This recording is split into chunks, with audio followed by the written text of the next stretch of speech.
Үзэгчдээ энэ орой мэндийг хүргэе. Эдийн засгийн тайван нэвтрүүлгийн энэ удаагийнхаа дугаарт Монгол Улсын гадаад бодлого ба эдийн засаг гэсэн сэдвийг хөндөж байгаа юм. Бид зочнороо гадаад иргэн сайд Пүрэвсрэнг урьсан. Хамгийн том сэдв АСЕАН болчиход байна л да. Таны өгсөн хэвлэлд өгсөн ярилцлагыг уншсан. Бид энэ улс төрийн энэ арга хэмжээ зохион байгуулахаас гадна ер нь цаашдаа улс төрийн зорилгоор аялал жуулчлалыг Монгол улстай хөгжүүлэх боломжтой гэсэн сэдвийг та үндсэн байсан л да. Энэ талаар маш тавчхан мэдээлэх үү? За үнэхээр энэ дээр одоо Монгол улс маань тэр чихээрээ одоо бас АСЕАН ингээ бэлдэж байгаа. За энэ бол бидний бас хариуцлага юм те. Одоо олон улсын нэр хүндээ хамгаалах, одоо нэр хүндээ өсгөх юм. Тэгэхээр мэдээж олон хүн асууж байгаа. АСЕАН-аас юу үлдэх вэ гэж те. За шинээр бид нар чи олон байшин бариагүй шүү дээ те. Одоо аль болох төсвийн хэмнэлттэй. Тэгэхээр цаашдаа юу үлдэх вэ гэхээр энэ бол Монголд бол энэ ажил хэргийн жуулчлал. За ийм юмыг бол одоо үе таалгыг нээж өгч байгаа. Энэ бол эдийн засгийн үр дүн гэж үзэж байгаа. Тэгэхээр бид нар жуулчны бол одоо ийм богинохон одоо үе авдагч 100 те. За авар намар өвлгээд ингээд бол бодлууд маань авсан байна. Аялал жуулчлалын салбарт ажиллаж байгаа хүмүүс байнаас ажилгүй байна те. Тэгэхээр энэнийг бол цаашд бол одоо өвл зөнгөө энэ олон улсын хурал за том одоо юмыг бол Монгол авч чадах нэ гэсэн. Ийм одоо нэр хүндийг олон улсын давтанд үлдээж байгаа. Энэ утгаараа эдийн засгийн утгаараа бол АСЕАН бол цаашдаа одоо дунд хугацаанд, урт хугацаанд бол одоо Монголд үнэхээр ашигтай эдийн засгийн хувьд бол энийг л харж байгаа. Мэдээж тийм өндөр дээд хэмжээний олон орны зочид ирж байгаа нөхцөлд бид нөгөө үндсэн АСЕАН-ийн хурлынхаа гадуур хоёр талт уулзалтууд, бизнесийн ашигтай шийдлүүд олох маш их боломж байгаа шүү дээ, тийм үү? АСЕАН дээр хэмжээний уулзалт нөр 7 сарын 15, 16-нд болно шүү дээ. Тэр хүртэл одоо энэ 4 сарын 20 гэднээс эхлээд бол 10 том арга хэмжээ болох юм байна. За 4 сарын 21, 22-наас бол олон улсын парламентын АСЕАН парламентын жуулан гэдэг эхэлж байна. За дараа нь фермеруудын сургалт байна. Сангийн сайдны уулзалт байж байна. За залуучуудын уулзалт, хэвлэлийнхний гэдэг маш олон юмнууд байна. Энэ хэмжээгээрээ бол одоо тэр үйл ажиллагаанд бол хүмүүс ирнэ. За манай зочдууд байрлаад ингээ явна гэсэн. За хамгийн гол нь АСЕАН-аас өмнөх шиг 7 дугаар сарын 13, 14-ний өдрүүдэд одоо Ази Европын бизнесийн форум гэж болох. За энд бол одоо тухайн орнуудын АСЕАН гишүүн 51 орн байна шүү дээ. Олон улсын хоёр байгууллага. Эндээс бол хамгийн томоохон бизнесмэнүүд ирнэ. За хоорондоо бол бизнесийн одоо ерөнхий нөхцөл одоо ерөнхий одоо чиглэлийн талаар ярилцсан. Дээрээс нь бол нэгэнтээ ирж байгаа бизнесүүд бол Монголтой танилцах юм өргөн боломж нэгж байгаа. Энэ утгаараа бол зөвхөн дээд хэмжээний улс төрийн энэ одоо утга агуулгатай биш бизнесийн бас томоохон арга хэмжээ нь бол АСЕАН энэ дээд хэмжээний уулзны хүрээнд болно гэж ойлгож байна. Үнэхээр ач холбогдолтой юм байна. Нөгөө талаас сүүлийн үед Монгол улс маань өөрөөс олон улсын тавцанд яриа хэлцээ хийх одоо боломжгүй нөхдүүдийг хооронд нь зуучлах маягаар уулзуулдаг. Нэг Улаанбаатарын яриа хэлцээг л хэлэх гэдэг юм л та. Нэгдүгээр улс төрийн зарчмаар тэр нөхдүүд хил амаа олцоход нь бид нар зуучлж байна. Хоёрдугаар бас өнгөрсөн 7 хоногт зүүн хойд Азийн сэргийгт эрчим хүчний чуулган боллоо шүү дээ. Яг энэ Улаанбаатарын яриа хэлцээний бас яг энэ механизмаараа явсан гэж ойлгож болох уу? Зөвхөн улс төрийн тавцсан биш эдийн засгийн хувьд бас эдгээр улсуудыг зуучилж уулзуулаад яриа хэлцээ хийлгэж байна. Ийм төвшөнд хүрчлээ гэж харж болох уу? Болно л да. Монгол улсын ерөнхийлөгчөөс бол 3 жилийн өмнө санаачилсан зүүн хойд Азийн аюулгүй байдлын асуудал гарах Улаанбаатарын яриа хэлцээ гэсэн ийм санаачлага байсан. За 3 жилийн хугацаанд бол амжилттай болсон. Үнэхээр өнгөрсөн 7 хоногт бид нар бол зөвхөн гадаад амин шугам харахад 3 одоо томоохон олон улсын хурлыг Улаанбаатар зохион байгууллаа шүү дээ. Энд бол хамгийн сүүлчийнх нь бол Азад одоо арчлыг хөгжүүлж байгаа орнууд ингээд одоо 10 орн оролцсон ийм Афганистанаас эхлээд одоо шинээр тусаад тогтсон одоо зүүн Тимор хүртэл одоо оролцоод ийм том хурал боллоо. За тэрний өмнөхөн тэгэхээр өөрөө чи хэлж байгаагаар зүүн хойд Азийн эрчим хүчний одоо хэлхий холбоо гэсэн ийм хурлыг зохион байгуулсан. За энд бол хоёр дахь удаагийн хурлыг зохион байгуулж байгаа. Улаанбаатар одоо яриа хэлцээний хүрээнд зөвхөн улс төрийн уулзалт уулзж бид нар бол улс төрийн яриа хэлцээ явахгүй бол ядаж эдийн засгийн хэмжээг ярьж явах хэрэгтэй. Байгаль орчны хэмжээг ярьж явах хэрэгтэй гэсэн үгнээс Улаанбаатарын яриа хэлцээ эхлүүлсэн юм шүү дээ. Тэр энэний бол бодит үр дүн гэж хэлж байна. Хоёр дахь удаагийн уулзалтанд за манай хөрш хоёр орн Орос улбаны улс бүгд Ятард улс за хоёр солонгос хоёулаа Хятад за дээрээс нь бол эрчим хүчний чиглэлээр ажилладаг олон улсын ерөнхийдөө бүх байгууллагууд оролцсон. За Парист байралтай олон улсын эрчим хүчний агентлаг гэж байдаг тэндээс оролцсон. За Брюсселд байдаг олон улсын эрчим хүчний хаартыг тэр байгууллагын төлөөлөг шүү дээ. За Эмиратын Абу Дабид байдаг Arena гэдэг сэргэд эрчим хүчний олон улсын агентлаг тэрний төлөөлөгч оролцож байна. За Дэлхийн банк, Азийн хөгжлийн банк гэдэг ингээд маш олон одоо олон улсын байгууллагын эрчим хүчний ийм төлөөлөл оролцсон. За энд бол бараг 100-аа төлөөлөгч оролцсон байгаа. За Монгол улс бол цэвэр эрчим хүчээр Азийг өснө одоо эрчим хүчний хэрэгцээ нь өснө мэдж байгаа хятадын хэрэгцээ хүртэл бол энэ хангах боломжтой юм аа. Цаашлаад бид нар бол нар салхины энерги гэдэг. Цаашлаад бид нар бол за хоёр солонгос тэгээ Япон энэ мэтийн одоо Азийн супер сүлжээ гэж яриад байгаа шүү дээ. Эрчим хүчний сүлжээ байгуулсан тохиолдолд Монгол улс бол зөвхөн нөөцөөс эрчим хүчээрээ цэвэр эрчим хүчээрээ бас одоо ихээхэн ийм ашиг онжоо олох те эсвэл одоо байгаль орчны энэ бохирдолд ярьж байгаа дэлхийн дулаар болж байгаа үед бол хүн төрөлхтний одоо энэ уур амьсгалын одоо дулаарлын эсрэг те энэ тэмцэлд бол бас цэвэр эрчим хүчээрээ Монгол улсад бол нэмэр хэндэ оруулах боломжтой маа гэдэг бол баталж байгаа. Бас хоёр хөрштэйг аваад үзэхэд бидний байршил бас онцгой юм л та. Төмөр замын, хурдны замын маш олон төслүүд яригадаад байгаа шүү дээ. Эхлээд энэ дэр бид нар улс төрийнхөө яриа хэлцээгээ хийх ёстой. Энэ хэлцлүүд маань ямар төвшөнд явж байна? Хоорондоо ямар нэгэн тийм улс төрийн асуудалгүй улсууд байж байна. Зөвхөн Монгол улс, Орос улс, улс бүгдээ хятад улс. Тэгэхээр энэ дээр бол энэ улс төрийн асуудалгүй одоо байгаа. Энэ улс төрийн сайн харьцаагаа ашиглаад харин эдийн засаг бол хөдөлж явах хэрэгтэй байна. Энэ утгаараа Монгол улсын ерөнхийлөгч бол бас 2 жилийн өмнө Монгол Орос хятадын одоо дээд хэмжээний уулзалтыг 3 талын уулзалтыг хийя гэсэн ийм санаачлал гаргасан шүү дээ. Энэ дагуу бол энэ жил 3 дахь уулзалт нь болох гэж байна. За Монгол Улсын хятадын хооронд бол эдийн засгийн одоо бүс коридор гэд нэрлэдэг байгаа. Ийм байгуулах одоо ийм хилцээр явагдаж байна. За хилцээр энэ одоо коридор байгуулах энэ тохиролцоо бол үндсэндээ бол 80-90% бол тохирчихсон. За яг одоо энэ өдрүүдэд манай талын төлөөлөгчд бол Бээжинд бас ажиллаж байна.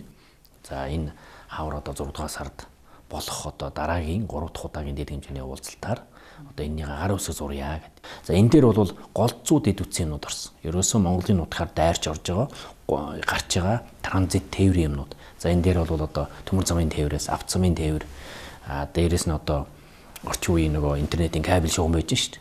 Энтэйс эхлээл за эрчим хүчний юм.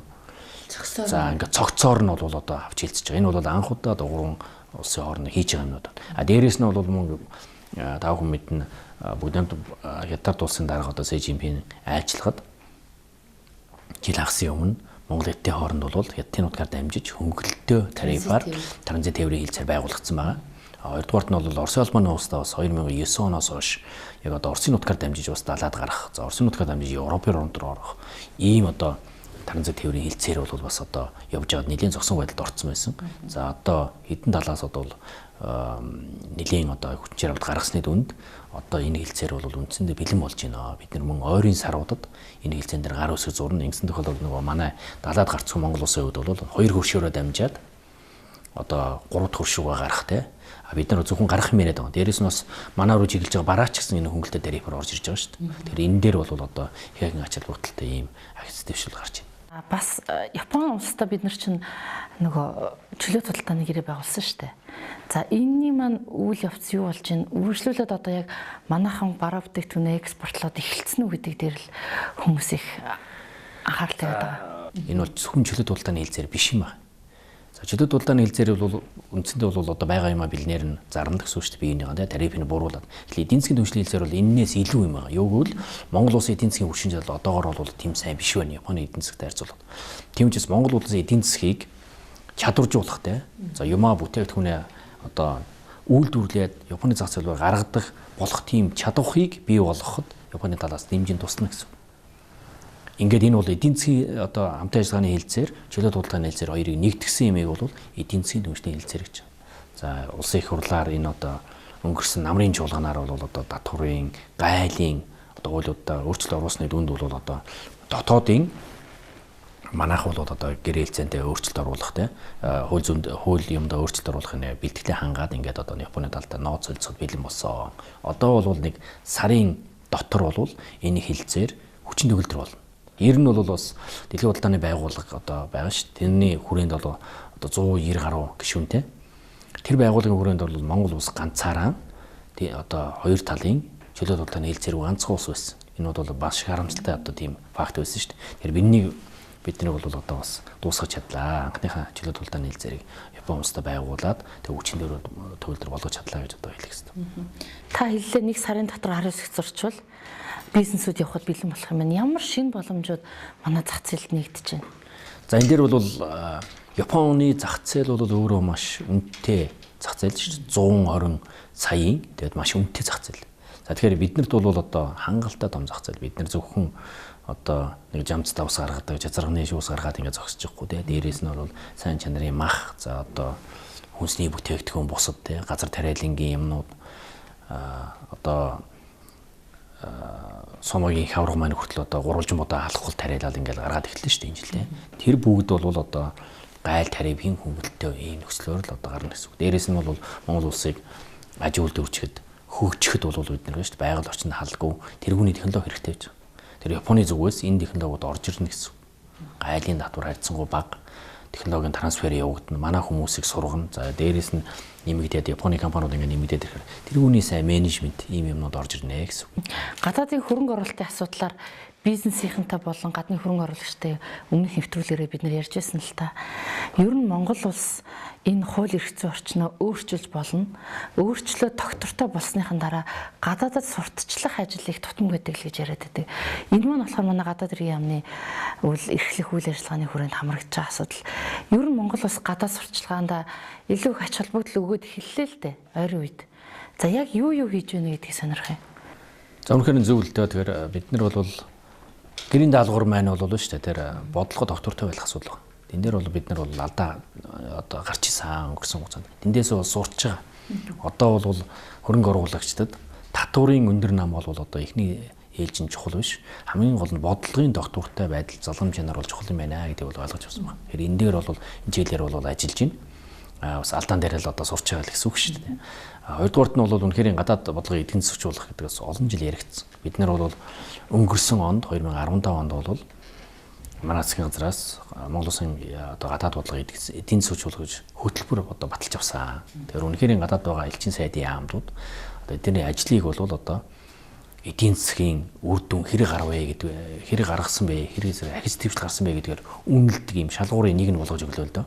А дээрэс нь бол шинэ зах зээл нээх, за одоо экспортыг дэмжих, тэрний одоо татварын орчин гэдэг бүх юм бүрдүүлэх талаар ийм одоо цогцлбор ийм хөтөлбөрийг бол баталсан байна. Энийг бол одоо бүх элчин сайдын яамдууд одоо манай гадаад ажиллаж байгаа энэ одоо дипломат бол энийг одоо мөрдлөг болгоод ажиллаж эхэллээ.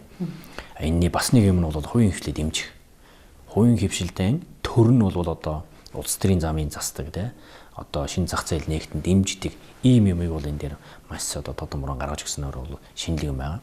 А дээрээс нь бол бас одоо дотооддоо ингэж хэрэгжүүлж байгаа шинэ хууль одоо энэ өөрчлөлт юм аа гадаад ертөнцид одоо сурчлах ажил бол чухлаа. Энийг бол бас тодорхой хугацаанд эзэнгүүцсэн юм байсан. Тэгээ энэ утгаараа гадаад иргэн яам бол Монгол улсыг гадаад сурчлах хөтөлбөрөө гэдэг юмыг бол одоо батлуулсан. 1 жилийн хугацаанд бид нар бол мэргэжлийн маш олон хүний бол саналыг авсан судлаачдын, хувийн хвшлийнхаа, за хэвлэл мэдээллийнхний төрийн бас байгууллагуудын ингээд энэний үндсэн дээр бол нэлээд тийм зохицлбор юмыг бол баталж авсан байж байгаа. За Монгол улсыг түүх, соёлын орн, спорт орнд ингээд зөөлөн хүчний бодлого гэж байна шүү дээ. Энэгээр нь дээрээс нь одоо орчин үеийн Монгол улсаа хөрөнгө шингээж чадах, хөрөнгө оруулалт одоо шингээж чадах боловсролын төвшин өндөртэй одоо залуу одоо ийм боловсон хүчинтэй тий залуу одоо иргэдтэй одоо ийм одоо Монгол улс талаас нь бол сурчлах ийм бол бүхэлдээ сурчлагын хөтөлбөрийг гаргаж ирсэн. За энэ оны одоо 16 оны засгийн газрын анхны хуралдаанаар одоо энэнийг баталж авсан. Тэгээ энэ бол одоо амжилттай хэрэгтэй ингэ явж байна. Төсөв хэрэг вэ Монгол улсыг сурчлаад хангалттай юу? За харамсалтай нь бол төсвийн бас одоо бодлого үнэхээр бүсэж хангаж байгаа юм үед бол хүн хэцүү үед бол одоо таарлаа л да. Тэндээс бол улсын төсөв бол их хамлалттай байгаа. Гэхдээ бид нар байгаа болцооныхоо хүрээнд одоо гадаад иргэн яамны төсвийн боломжийн хүрээнд за мөн бусад яамдуудын төсвийн боломжийн хүрээнд за дээрээс нь хувийн хвшний оролцоо за манай төрийн бас байгууллагуудын оролцоо ялангуяа иргэдийн оролцоотойгоор бол ихээхэн энэ ажлаа бол урагш ахуулах тий байгаа боломжийн хүрээнд бол энэ нэлийн амжилттай явж байгаа юм байна. Сэтгэл зүрх шаардах ажил юм л да мөнгө их мөнгнөөс илүү тийм үү? Тийм нэр бол үнэхээр Монгол хүн болгон бол одоо Монгол улсынхаа нэрийг дэлхийд өндөрт өргөж явъя гэсэн тийм амгчлал байна шүү дээ. За тэн дээр одоо үнэхээр одоо сайн зохион байгуулж чадаад ингээ явуул энэ бол одоо амжилтны хүрдэм байна гэдэг бол өнгөрсөн жил мөн л одоо төсөв байхгүй байсан шүү дээ. Гэтэ бид нар бол Монгол улс гадаа суурчилсан нэлийн олон ажлыг бол маш амжилттай иргэдийн одоо өөрөг оролцоотойгоор гадаад амьдарч байгаа Монгол чууд маань бол энд одоо наадмаа зохион байгуулад бизнесийн формоо хийгээд ингээд амжилттай зохион байгуулсан. Тэгээд энэнийхээ хүрээнд мөн одоо бас жишээлбэл эдийн засгийн төрөлжүүлэх бодлогын хүрээнд бид нэр киноны шинэ хуулийг бол одоо оруулж байна.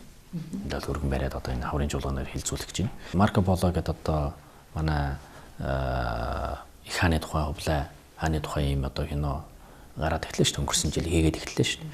За өнгөрсөн жил мөн одоо хувлааны 8 жил яваад тэмдэглэсэн. Гэтэл тэр кино бол Монголын төвхийн киног бол Монголд хийдгүү, Малайзд хийгээд байдаг. За тэгэхээр яагаад Монголд хийж болохгүй гэж дээ. Монголд хийвэл бид нар бол Монголынхан байгаль цаг уур энэ сайхан одоо онгон байглаа. Дээрээс нь Монголынхан төвийг зөвөр үзүүлэх юм боломж. Тэр ийм үүднээс бол ер нь бол энэ одоо олон улсын киноны бизнесийг Монгол руу татах хэрэгтэй. Энд бол татварын орчин байх хэрэгтэй.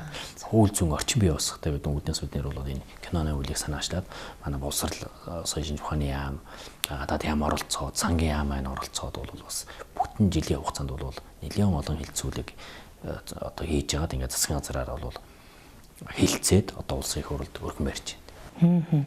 Сонирхолтой юм байна. За үүнээс гадна гадаадын хөрөнгө оруулагч нартай ярьж байхад яг бизнес хийхэд их айхтар таны хэлж байгаагаар бүр их шалтаа бууцсан татварын орчин шаардлагагүй юм байна. Бүх юм нь ойлгомжтой, стандартны байх хэрэгтэй юм байна. Наад зах нь л визийн дэглэмийг манах бүх улсад яг нэг стандартны нэг тийм ойлгомжтой байдлаар хөдөлгөөнгүйгээр байх боломж байдаг юм уу? Тэгээд энэ 2 жилийн хугацаанд бол дүгнж үтсэн. Энэ бол 2 жилийн хугацаатай хөтөлбөр байсан засгийн газрын. Тэгээд тэр хугацаанд бол дууссан байна. Тэгээд энийг бол сунгахгүй байя гэсэн юм шийдвэрийг гаргасан. За утга учир нь бол одоо бид нар энэ визгүй болоод ирэхээр бол жуулчин ихээгийн хэмжээгээр ирэх юм байна гэж одоо энэ доо цагийг гаргасан боловч өнгөрсөн хугацаанд бол энэ бол ямар ч одоо акцепс авцраагүй. Харин ч бүр одоо жуулчин тоо буурсан. За эндээс бол мэрэгжлийн хүмүүс юу гэдэг юм жинэхээр ер нь бол одоо дундаж одоо ингэ цоон байгуулалт явж байгаа жуулчны хувьд бол виз аваа явуулдаг юм бол одоо хэвсцэн юм жаншд байд юм байна. Визтэй визгүйгээс шалтгаалж бол тухайн оронд ирэх жуулчнууд бол төдийлөн хамаардаггүй юм байна гэсэн. Ийм одоо дүнжиндийг харсан. Хоёрдугаарт нь манай иргэдийн одоо тухайн орнуудад 42 орнд руу шилжих одоо явах те энэ хөдөлгөөнд бол нөгөө талаас бол ямар нэгэн одоо хариу ийм үлдэх хийгээгүй. Визийг бол хөнгөлж өгөөгүй. Тийм учраас бол энэ засгийн газрын 2 жилийн хугацаанд зарласан байсан хөтөлбөрийг бид нар бол сунгахгүйгээр шийдсэн.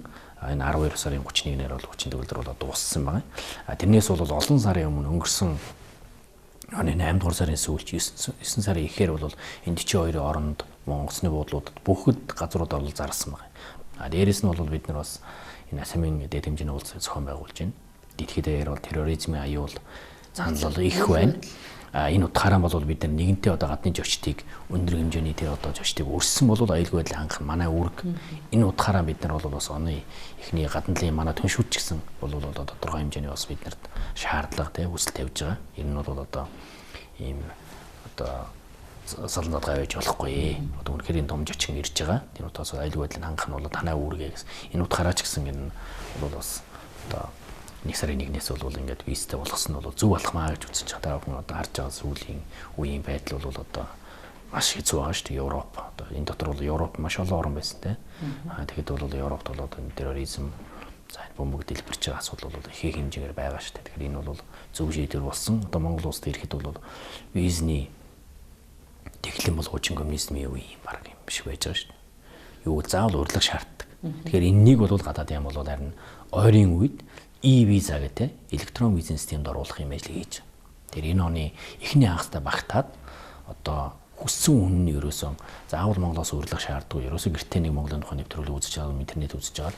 Интернетээр одоо өөрийнхөө визний паспортын юмнуудыг өгөөл за мөнгө төлөөл ингээл одоо шууд визэн нөгөө 72 цагийн дотор авдаг ийм одоо яг олон улсын стандарт нийцсэн ийм системийг бий болгож байгаа. Энэ бол бизнесийг хөнгөвчлөх гарцсан. Энэ бол бизнес дээрээс нь бас аялал жуулчлалт татж байгаа тийм энэ ихэн хэмжээний акц дэвсэлтэй юм байна. Энэ дээр бол бас төсөв мөнгөний асуудал бол төр зэргийн бол саатал гарч байгаа. Гэхдээ бид нар ямар ч байсан энэ оны эхний хагастай багтаагаад энэ бизнесийн шинэ одоо дэглэмийг бол нэвтрүүлгээр ингээд ажиллаж байна. За баярлалаа. Бидний ярилцах цаг өндөрлөө. Үзэгчдээ бид эдийн засгийн тойм нэвтрүүлгийн энэ удаагийн дугаарт Монгол улсын гадаад бодлогоо эдийн засаг гэсэн сэдвээр гадаад иргэн сайд профессортай ярилцлаа.